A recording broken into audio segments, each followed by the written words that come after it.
My name is Melinda Palacio, and I am an author and poet. I started off at UC Berkeley and UC Santa Cruz studying comparative literature, and I've written three books. The most recent, my first full-length poetry book, How Fire is a Story Waiting, and a novel, Ocotillo Dreams, about immigration in Arizona. And one of the things that I gave to my main character, to Isola, was the quality of having lost a mother at a young age. And the first chapbook that I had published was Folsom Lockdown, and those are poems that I wrote after visiting my father in Folsom Prison.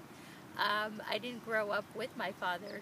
I grew up in my grandmother's house in Huntington Park in South Central Los Angeles. I was 24 when my mother died. She was a school teacher, and she was misdiagnosed by Kaiser, and it was rough. She was a teacher, and her union started a malpractice suit, which turned into a wrongful death suit. And she was 44, and she was so full of life. And so when I was studying comparative literature, and I was in the PhD program at UC Santa Cruz, everything shut down for me. I was 24, and I had a hard time coping with the loss of my mother. We were really close, especially since she was a teenage mother and she was very young, and we grew up in my grandmother's house as sisters. We were very close.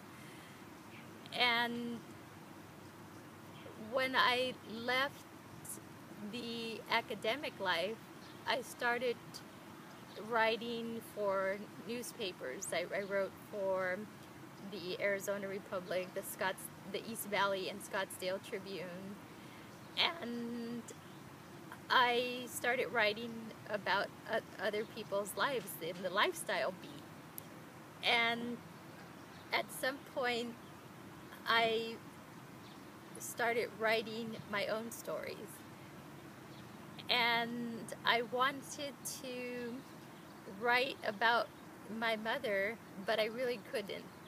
So I started writing a novel, Ocotillo Dreams, and at some point the writing really released me, and I was able to start writing poetry about my mother. And so How Fire is a Story Waiting has a lot about our life together, and growing up in Huntington Park in South Central Los Angeles.